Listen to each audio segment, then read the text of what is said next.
नमस्कार भाइयों और बहनों। इस कहानी के सभी पात्र और घटनाएं काल्पनिक है। इसका किसी भी जीवित या मृत व्यक्ति से कोई भी संबंध नहीं है, और अगर इत्तेफाक से संबंध आता भी है तो वो एक संयोग समझे।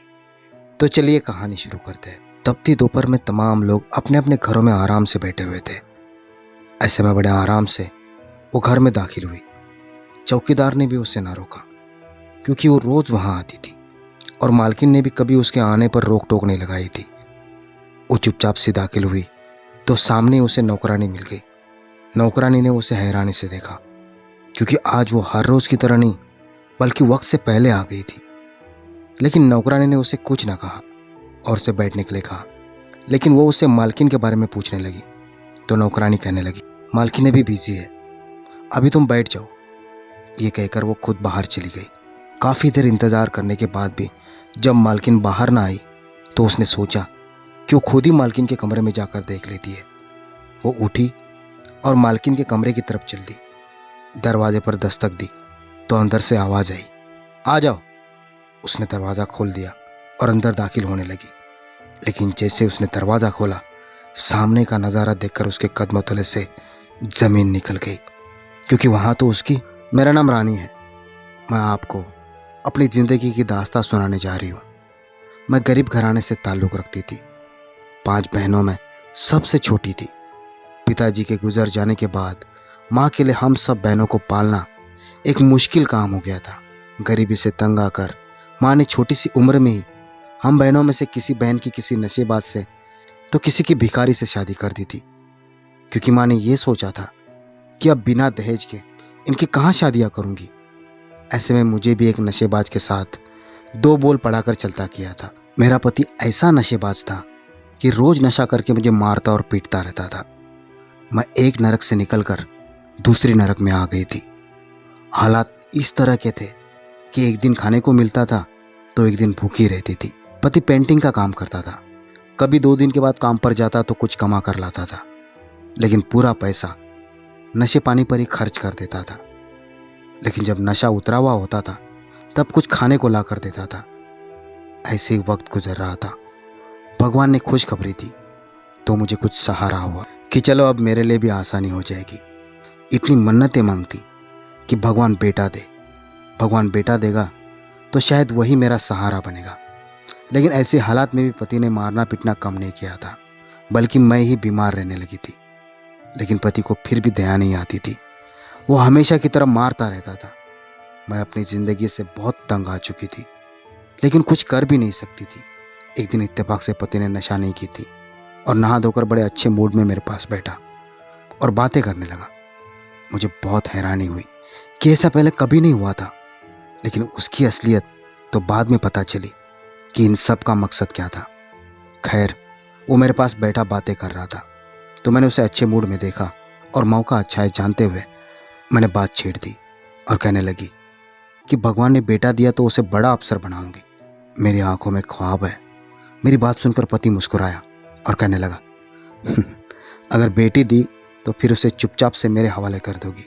मैं अचरज भरी नजरों से उसकी तरफ देखने लगी कि वो ऐसा क्यों कह रहा है। मुझे उससे किसी भले की उम्मीद तो नहीं थी और ना ही उससे किसी भले की उम्मीद की जा सकती थी। लेकिन फिर भी कोई उम्मीद हुई कि शायद उसके दिल में बाप का प्यार जाग उठा है। शायद उस नन्हे से वजूद ने उसे अच्छा बना दिया है, जो वो ऐसे कह रहा है कि उसे उसके हवाले कर दूं। शायद वो अपनी नन्ही गुड़िया को खुद पालना चाहता हो। यही सोचते सोचते मैं उससे पूछने लगी कि तुम्हारे हवाले करने का मतलब क्या है। तो वो अपनी घटिया मुस्कुराहट लेकर कहने लगा, अरे पागल, बेटी होगी तो माला माल कर देगी, बेटा होगा तो शुरू शुरू में तो गरीब बना देगा, उसे खिलाना पड़ेगा, पिलाना पड़ेगा। उसकी बात सुनकर मेरी रूह तक कांप गई। लेकिन वो मेरी हालत को नजरअंदाज करते हुए दोबारा कहने लगा, दुआ करो कि बेटी ही हो। मैं हकलाते हुए पूछने लगी कि कैसे माला माल करेगी बेटी। तो कहने लगा, अपनी मुन्नी बाई को दे देना, देखना कैसे नोटों से जेबें भर देगी। वो ना जाने किन ख्वाबों में वो अपनी बात कह रहा था, लेकिन मेरा दिल कांप कर रह गया था कि कोई बाप इस कदर जालिम भी हो सकता है। अपनी औलाद के बारे में ऐसे कैसे कह सकता है, और वो भी अपनी बेटी के बारे में। लेकिन मैंने उससे कुछ ना कहा और चुपचाप से अपने ओंठ सी लिए। मेरा ऐसा रिएक्शन और मुझे चुप देखकर उसने मेरे मुंह पर एक थप्पड़ मारा और बोला, अगर तूने बेटी मेरे हवाले ना की तो फिर अंजाम की जिम्मेदार तुम खुद होगी। मेरा दिल दुख की शिद्दत से भर गया था। अब मैं दिल ही दिल में प्रार्थना करने लगी कि हे भगवान, बेटी ना देना। मैंने उसी दिन सोच लिया था कि अगर बेटी हुई भी तो कभी भी इसके हवाले नहीं करूंगी। मैं अपने बेटी को कभी भी ऐसा बनाना नहीं चाहती थी। सारा दिन यही सोचती रहती कि अगर भगवान ने बेटी दी तो कैसे इस पापी इंसान से उसे बचाओगी। रातों की नींद भी नहीं आती थी। सिर्फ यही प्रार्थना करती कि अगर भगवान ने बेटी दी तो इसकी हिफाजत वो करे। खैर, भगवान भगवान करके दिन पूरे हुए तो मेरी तबीयत खराब हो गई। घर पर पति भी मौजूद नहीं था। वक्त पर एक पड़ोसी आई और मुझे लेकर सरकारी अस्पताल चली गई। वहाँ कुछ तकलीफों के बाद मैंने एक बेटी को जन्म दिया। जब मुझे मालूम हुआ कि बेटी हुई है तो मेरी रही सही हिम्मत भी जवाब दे गई। अब तो मेरा दिल सूखे पत्ते की तरह हो गया था। मैं जैसे भी घराने में पैदा हुई थी, मजबूरन मेरी माँ ने जैसे भी मेरी शादी की थी, लेकिन मैं अपनी बेटी को कभी भी ऐसा नहीं बनाना चाहती थी जैसा मेरा पति चाहता था। मैंने दुआ की कि काश मेरी बेटी मर जाए, लेकिन हर दुआ कबूल नहीं होती। पड़ोसी ने बहुत बार कहा कि पति को बता दो, लेकिन मैं किसी भी सूरत में मैं पति तक ये खबर नहीं पहुंचाना चाहती थी कि उसकी ख्वाहिश पूरी हो चुकी है और भगवान ने उसे एक बदकिस्मत बेटी का बाप बना दिया है। सारा दिन लेटी सोचती रही कि आगे क्या करूं, लेकिन कुछ भी समझ ना आया। रात को जब पड़ोसन घर जाने लगी तो उसके आगे हाथ जोड़कर विनती करने लगी कि वो पति को कुछ ना बताए कि वो मुझे अस्पताल लेकर गई थी या कुछ भी, कि मैं कहाँ पर हूँ। वैसे तो वो 3-3 4-4 दिन तक घर नहीं आता था, लेकिन अगर आज आ भी जाता तो मुझे घर पर मौजूद ना देखकर उससे ज़्यादा फर्क नहीं पड़ना था, क्योंकि वो होश में कमी होता था। आते ही गिर जाता था और सो जाता था। जब तक नशा उतरता था तब तक उसके दोबारा जाने का वक्त हो जाता था। रात के अंधेरे छाने लगे और बेटी की रोने की आवाज़ मेरे सीने में गुट बढ़ाने लगी। शायद दवाइयों के असर से मैं लेटी हुई थी। कुछ ही देर में मुझे नींद आने लगी और पता नहीं चला कि मैं कब नींद की वादी में चली गई। दोबारा बेटी के रोने की आवाज़ से जाग गई तो हिम्मत करते हुए उठी और बेटी को भी उठाया, उसे अपने सीने से लगाया। इतना प्यारा फूल था कि दिल किया कि कहीं छुपा के रख लूं, लेकिन हालात की मारी हुई थी। उस पर प्यार भी नहीं लुटा सकती थी। उस ना जाने रात का तीसरा पहर था। अस्पताल सुनसान पड़ा था। मरीज भी तकरीबन सो रहे थे और डॉक्टरों का ग्रुप भी सो रहा था। कई सूरत हाल ऐसी थी जहां पर कुछ लोग जागे हुए थे। मैं चुपचाप से अस्पताल के बाहर के दरवाजे की तरफ बढ़ गई। बेटी को शायद भूख लगी थी, इसलिए वो रो रही थी, लेकिन मैंने उस पर तरस ना खाने की कसम खा ली थी। मैं पत्थर दिल उसे लिए सड़क पर पहुंच गई। हर तरफ अंधेरा ही अंधेरा था। मैं उसे अपने साथ लिए चलती ही जा रही थी। काफ़ी दूर जाकर एक जगह रुक गई और इधर उधर देखा तो कोई भी नजर नहीं आ रहा था। बेटी को वहां रखा और पत्थर दिल करके कदम वापस मोड़ लिए। दिल दर्द की शिद्दत से फटने वाला हुआ था, लेकिन उस वक्त मुझे दिल की नहीं सुननी थी। उस वक्त सिर्फ बेटी के भविष्य की फिक्र कर रही थी। अगर उसे अपने साथ ले जाती तो उसका जालिम बाप कभी भी उसे जिंदा ना छोड़ता। मैं दिल ही दिल में दुआएं करने लगी कि कोई बहुत अच्छा सा इसे मिल जाए जो इसे अपने साथ ले जाए और पाले। अगर कोई अच्छा नहीं मिलता तो फिर चाहे गली के कुत्ते खा ले। मुझे ये मंजूर था कि उसे जानवर खा लेते, लेकिन ये मंजूर नहीं था कि वो जीते जागते जानवरों में परवरिश पाती। उस वक्त मुझे जो समझ में आया मैंने वही किया। बेटी को वहाँ रोते हुए छोड़कर मैं धीरे धीरे कदमों से अपने घर की तरफ लौट आई। वापस आई तो एक नई खबर मेरा इंतजार कर रही थी। ऐसी खबर जिसने एक तरह से तो मेरी दुनिया ही हिला कर रख दी थी और दूसरी तरफ शायद मेरा सुकून बर्बाद कर दिया था। मेरा पति बहुत ज़्यादा नशा करने की वजह से मर चुका था। मुझे पति के मरने का दुख नहीं हुआ था, बल्कि मैं इस बात से सदमे में थी कि मैं अपनी बेटी को तन तना छोड़कर आई थी। उस पति की वजह से मैं उन्हीं कदमों से वापस गई जहाँ बेटी को छोड़कर आई थी। वहाँ उसे ढूंढने लगी, लेकिन मुझे वो कहीं ना मिली। मैं रोती तड़पती रही। लोगों को लगा कि शायद मैं पति की जुदाई में ऐसे रो रही हूँ, लेकिन कौन जानता था कि मैं अपनी जिंदा बेटी के साथ एक पति की वजह से कैसा जुल्म कर आई हूँ। कैसी माँ थी मैं। मुझे खुद से नफरत होने लगी। मेरा दिल कर रहा था कि मैं मर जाऊं, लेकिन मैं मर भी नहीं सकती थी। सारा दिन अपने उस जिगर के टुकड़े को याद करती रहती जिसके लिए मैंने ढेरों ख्वाब सजाए हुए थे। लेकिन एक ही दिन में वो सब ख्वाब बिखर कर रह गए थे। अब तो आंखों से रो रो कर आंसू भी खत्म हो चुके थे। पति मर चुका था, वो खाना लाता था तो खा लेती थी। अब तो पति भी ना था जो कुछ खाने को लाता। उस मकान में मेरा दम घुटने लगा था। लोग भी बुरी नजरों से देखते रहते थे। पीछे मुड़कर मायके में देखती तो माँ भी मर चुकी थी, और बहनें जिनसे कभी कोई संबंध ही ना रहा था, और ना ही उनका कोई अता पता था कि वो कहाँ पर है, और ना उनको मेरा पता था कि मैं कहाँ पर हूँ।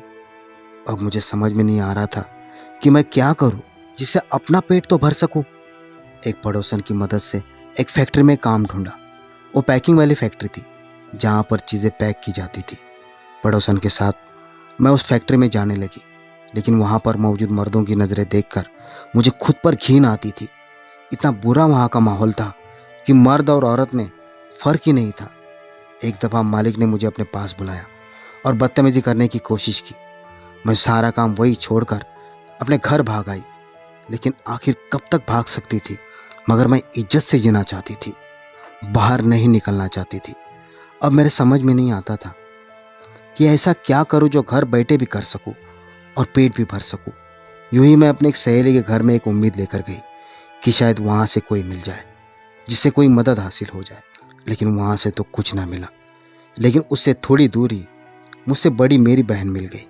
उसकी हालत देखकर मेरा दिल खून के आंसू रो दिया था, क्योंकि वो तो एक भिखारन बन चुकी थी।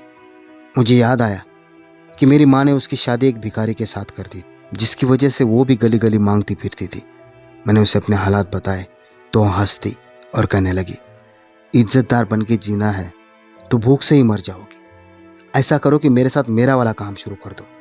मांगने में बहुत पैसा है, 2 वक्त खाने को भी मिलता है और पहनने को भी मिल जाता है। तो मैं उसकी बात सुनकर ना में गर्दन हिलाने लगी। मैं ऐसा कभी सोच भी नहीं सकती थी। मैं वहाँ से वापस आ गई। बहन ने मेरे घर का एड्रेस लिया और अगले ही दिन मेरे घर आ गई और साथ खाना भी लाई। मैं 2 दिन से भूखी थी, इसलिए मैंने चुपचाप से उसका मांगा हुआ खाना खा लिया। अब वो मेरे साथ साथ रहने लग गई, क्योंकि उसका पति भी कुछ साल पहले ही मर चुका था। वो मेरे साथ रहने लगी तो मैंने सोचा कि चलो वो खाना ले आती है, वही खाकर गुजारा हो जाया करेगा। लेकिन वो मुझे अपने साथ भीख मांगने के लिए उकसाने लगी और कहने लगी कि वो अब खाना लाकर नहीं दिया करेगी, मुझे उसके साथ खुद जाना होगा।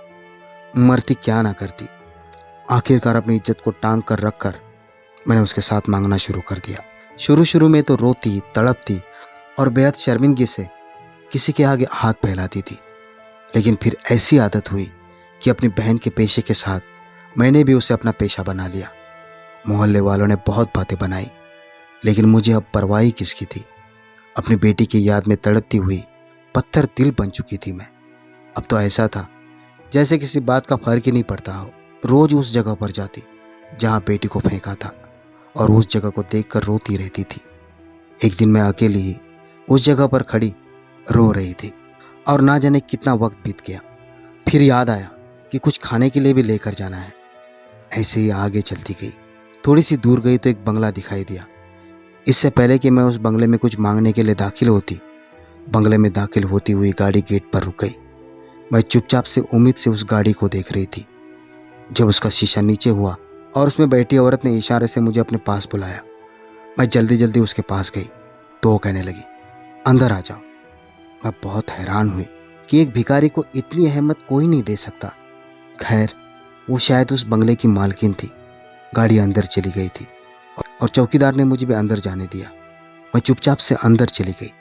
घर की खूबसूरती देखकर दिल खुश हो रहा था। खैर, मैं उस खूबसूरती में खोई हुई थी जब वो औरत जो गाड़ी में बैठी हुई थी मेरे पास आई और मुझसे बातचीत करते हुए कहने लगी, आओ मेरे साथ चलो। मैं अपनी किस्मत को खिलता देखकर जल्दी से उसके पीछे चल दी। वो मुझे घर के अंदर ले गई। घर बेइंतहा खूबसूरत। मैं तो उसकी एक एक चीज़ को देखकर हैरान हो रही थी। उस मालकिन ने मुझे अपने बहुत ही कीमती सोफे पर बिठाया और नौकरों को आवाज़ देकर मेरे लिए खाना मंगवाया और एक ड्रेस मंगवाया। उस ड्रेस को देखते ही मालूम हो रहा था कि वो बहुत महंगा है और शायद मालकिन का ही था जो वो मुझे पहनने के लिए दे रही थी।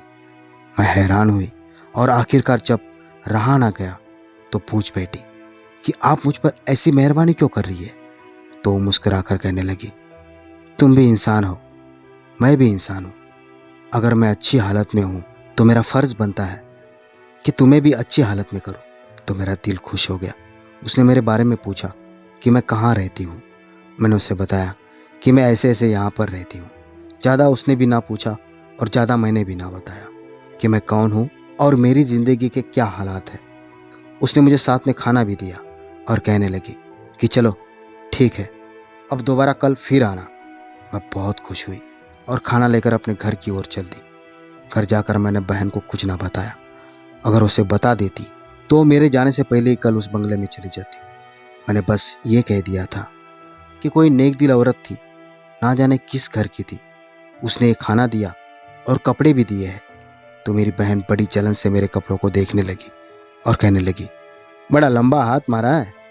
मैं उसकी बात सुनकर चुप कर गई। अब ये रोज का मामूल होने लगा।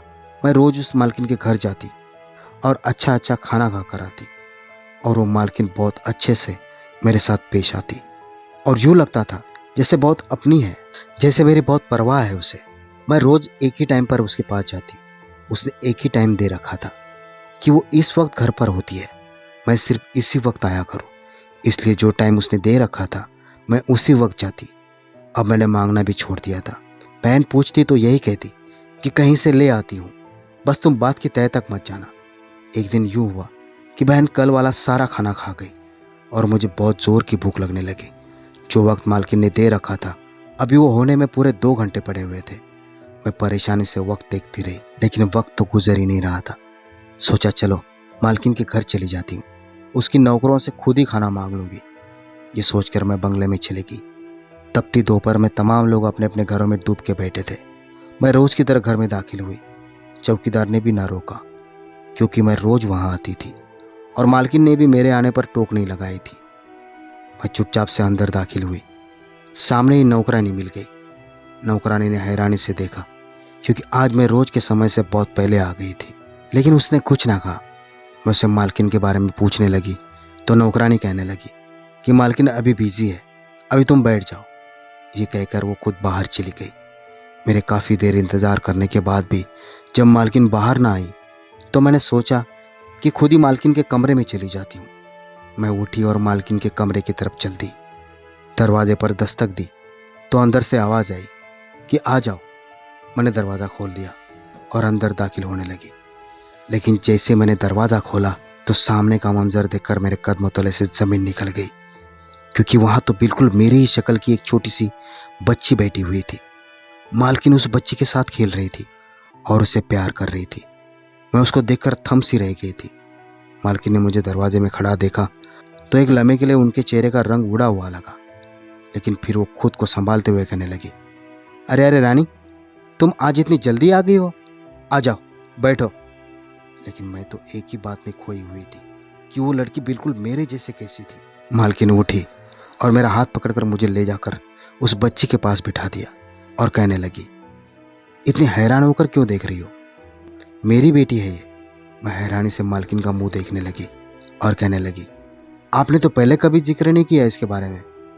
तो वो कहने लगी, जब भी तुम आती हो तब नौकरानी उसे पार्क में ले जाती है सैर करवाने के लिए, ताकि बाहर की खुली हवा से ये तंदुरुस्त रहे। मैं जैसे जैसे उसकी शक्ल देख रही थी मेरे दिल को कुछ हो रहा था। मेरा हाथ खुद ब खुद उसके सिर पर गया और मालकिन शायद इतनी अच्छी थी, उसने मुझे नहीं रोका। लेकिन इससे पहले कि मैं उसे उठाती, मालकिन ने उसे जल्दी से उठाकर अपने सीने से लगा लिया और कहने लगी, ये सिर्फ मेरी बेटी है। मैं उसके इस तरह जज्बाती हो जाने पर और ऐसे करने पर बेहद हैरान हुई और आंखों में आंसू लेकर कहने लगी, जी आपकी ही बेटी है, मुझे मालूम है, बस मुझे तो इसमें अपनी बेटी की झलक नजर आ रही है। मैं एक ऐसी बदनसीब माँ हूँ जो अपनी बेटी को पैदा करने के फौरन बाद सिर्फ एक ही बार देख सकी हूँ। उसके बाद ना जाने वो मुझे छोड़कर कहाँ चली गई या फिर मैं उसे कहीं छोड़कर चली गई। मैं बेतहाशा रोने लगी। मुझे इस कदर रोता हुआ देखकर मालकिन भी परेशान हो गई और बच्ची भी रोने लगी। लेकिन मुझे तो ऐसे लग रहा था जैसे आज किसी ने मेरे ऊपर वार किया हो और उसमें से खून की धारें निकलने लगी हो। मैं रोती रही। मालकिन ने बहुत कोशिश की मुझे चुप करवाने की, लेकिन मेरे तो दिल के जख्म इतने थे कि खुलते ही जा रहे थे। जब बहुत ज़्यादा देर तक रोते रोते थक गई तो खुद ही उठकर वहाँ से वापस आ गई। मालकिन ने मुझे रोकने की कोशिश की, लेकिन मैंने उनकी बात ना सुनी और उठकर घर आ गई। घर आकर मैं बिल्कुल चुपचाप सी बैठी रही। बहन पूछती रही कि क्या हुआ है, लेकिन मैंने उसको कुछ भी ना बताया। 2-3 दिन यूं ही गुजर गए। बहन उकसाती थी कि उसके साथ मांगने जाऊं, लेकिन मेरा कुछ भी करने को दिल नहीं करता था। बेटी की जुदाई इस कदर हावी हो गई कि मैं चारपाई को लग गई। मालकिन की बेटी ना जाने क्यों बार बार मेरी आंखों के सामने आ जाती और यूं लगता जैसे मेरी बेटी बड़ी होती तो शायद उसके जैसी ही होती। 3-4 दिन ऐसे ही गुजर गए। जब एक दिन यूं ही मैं लेटी हुई थी तो दरवाजे पर दस्तक हुई। बहन तो बाहर गई हुई थी। मैं खुद ही हिम्मत करके उठ गई। दरवाज़ा खोला तो सामने ही मालकिन को खड़ा देखकर शर्मिंदा सी हो गई और दिल शर्मिंदा भी हुआ कि किसी भिखारी की कोई इतनी परवाह भी कर सकता है। मालकिन मुझे ऐसे अजरज में खड़ा देखकर पूछने लगी, अंदर आने को भी नहीं कहोगी? तो मैं जल्दी से पीछे हुई और कहने लगी, जी जी अंदर आ जाइए। मेरी हालत देखकर शायद उन्हें भी तकलीफ हुई थी। वो कहने लगी, ये तुमने क्या हालत बना लिया है अपना? ऐसा लग रहा है जैसे सदियों से बीमार हो। तो मैंने टूटे हुए दिल के साथ गर्दन झुका दी। मालकिन कहने लगी, मैं आज तुमसे बहुत अहम बात करने आई हूँ। मैं हैरान हुई कि भला मालकिन की मेरे साथ क्या अहम बात हो सकती है। खैर, मैंने कहा, पहले आपके लिए खाने पीने का कुछ ले आऊं, जो भी इस गरीब खाने पर मिलेगा। तो वो कहने लगी, नहीं नहीं, मैंने कुछ भी नहीं खाना, बस तुम बैठो और बिल्कुल गौर और ध्यान से मेरी बात सुन लो। तो मैं चुपचाप से बैठ गई। वो कहने लगी, मैं तुम्हें अपनी ज़िंदगी की कहानी सुनाने जाने वाली हूँ, तो इसलिए एकदम ध्यान से सुनना। तो शुरू करती हूँ। मैं अपने माँ बाप की इकलौती औलाद थी। बाप ने बहुत अमीर घराने में मेरी शादी की, लेकिन अमीरी सारी खुशियाँ नहीं देती। मैं 12 साल बे औलाद रही और फिर बेवा हो गई। उनकी बात सुनकर मैं बेहद हैरान हुई कि अगर वो बे औलाद थी और फिर बेवा हो गई थी तो ये बेटी कैसे हुई? शायद उन्होंने दूसरी शादी कर ली हो। ये सोचकर मैंने कोई सवाल नहीं किया, क्योंकि वो 2 बार ऐसे कहने लगी कि बेवा हुई तो बिल्कुल तनहा रहेगी, लेकिन हिम्मत ना हारी और अपने पति के बिजनेस को चलाया, उसमें और बढ़ोतरी की। सोचा भी नहीं था कि कभी जिंदगी में कोई खुशी भी आएगी। एक दिन यूं ही रात के अंधेरे छा रहे थे। शादी अटेंड करके घर वापस आ रही थी जब अचानक से गाड़ी रुक गई। मैंने ड्राइवर से पूछा तो ड्राइवर कहने लगा कि गाड़ी का टायर पंक्चर हो गया है, टायर बदलना पड़ेगा। मैंने सोचा कि चलो इतनी देर है, मैं भी गाड़ी से बाहर निकल आती हूँ। मैं गाड़ी से बाहर निकल आई और इधर उधर देखने लगी, जब मुझे एक औरत कोई बच्चा उठाए आती दिखाई दी। रात के 2 बज रहे थे। मुझे बहुत हैरानी हुई कि इस वक्त अकेली औरत तन तना वहाँ क्या कर रही है। इससे पहले कि मैं और कुछ सोचती, उस औरत ने वो बच्चा कूड़ेदान से थोड़ी सी दूरी पर रख दिया और खुद वापस जाने लगी। मुझे बेहद हैरत हुई। मैं उसका चेहरा देखने की कोशिश करने लगी तो उस औरत ने मुड़कर शायद अपने बच्चे को देखा और रोशनी में उसका चेहरा उजागर हो गया। वो एक 25-30 दरमियान के उम्र की औरत थी, जो तेज तेज कदमों से चलती हुई ना जाने कहाँ गायब हो गई थी। मैंने उसे आवाज़ देने की कोशिश की, लेकिन वो तो ना जाने किस जल्दी में थी, वो नहीं रुकी। मैं जल्दी जल्दी उस बच्चे के पास पहुंची और उसे उठा लिया। वो एक बेइंतहा खूबसूरत लड़की थी, जिसे देखकर मेरा दिल आंसुओं से लथपथ हो गया। मुझे यूँ लगा जैसे भगवान ने मुझे औलाद भेंट दी है। मैंने जल्दी से उस बच्ची को उठाया और अपने घर ले आई। वो शायद पहले दिन की बच्ची थी, इसलिए उसने ज़्यादा तंग ना किया और उस दिन से मैंने उसे अपनी बेटी बना लिया। मालकिन ये कहकर खामोश हो गई, लेकिन मेरा दिल तो ऐसा था जैसे अभी फट जाएगा। यानी कि वो मालकिन की नहीं, वो मेरी ही बेटी थी। मालकिन जो कहानी सुना रही थी वो किसी और औरत की नहीं, बल्कि मेरी ही कहानी थी। मैं मालकिन की बात सुनकर उसके पैरों में गिर गई और कहने लगी कि मुझे मेरी बेटी से मिलवा दो। मैं बहुत तड़प रही हूँ।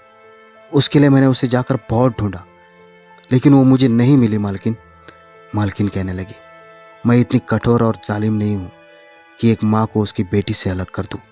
हाँ, मैं 2 साल से उसकी परवरिश कर रही हूँ और उसे अपनी सगी बेटी से भी बढ़कर समझती हूँ। वो मेरी जान है, लेकिन मुझे खुदा को भी तो मुंह दिखाना है। इसलिए यहाँ तुम्हारे पास तुम्हें हकीकत बताने के लिए आ गई हूँ। तुम मेरी बेटी की माँ हो, इसलिए मैं तुम्हारी बहुत इज्जत और कद्र करती थी। इसलिए रोज़ तुम्हें बुलाती थी और खाने के लिए देती थी। लेकिन अब उस दिन तुम्हारी हालत देखकर मुझे यहाँ आना पड़ा। पहले तो मुझे यूँ लगता था कि तुम खुद ही अपनी बेटी को छोड़ गई थी, इसलिए मैंने तुम्हें उससे मिलवाने नहीं दिया। लेकिन जैसी हालत तुम्हारी उस दिन हुई, वो देखकर मेरा दिल फट सा गया। मैं 12 साल बे औलाद रही और अब तो एक बेटी की माँ बन चुकी थी, इसलिए ममता का दुख समझ सकती थी। बेटी से मिलना हो तो कल बंगले में आ जाना और चाहे तो उसे लेकर जाना। उसकी बात सुनकर मैं तड़प सी गई कि मैं अपनी बेटी से मिलूंगी। ये कहकर मालकिन चली गई और मैं सोचती रही कि मुझे अब क्या करना है। आखिरकार मैं इस नतीजे पर पहुंची और मालकिन के पास चली गई। अपनी बेटी को देखा और बड़े प्यार से उसे सीने से लगा लिया और बेतहाशा प्यार करने लगी। मालकिन को लगा कि शायद मैं उसे ले जाऊंगी, लेकिन मैं मालकिन के कदमों में बैठ गई और कहने लगी, मैं इसे कहीं भी नहीं लेकर जाऊंगी, बल्कि आप मुझे इसकी आया बना दे, इसकी देखभाल की नौकरानी बना दे। मैं इसकी नौकरानी बन जाऊंगी, लेकिन ये बेटी आप ही की रहेगी। ये सुनकर मालकिन बहुत खुश हुई और यूं उसने मुझे अपने घर पर रख लिया। उसने मेरी बेटी के साथ नेकी की थी, उसके बदले में भगवान ने उसे औलाद जैसा बेशकीमती हीरा दिया था। भगवान हम सबको भी नेकियों में बढ़ चढ़कर हिस्सा लेने वाला बनाए।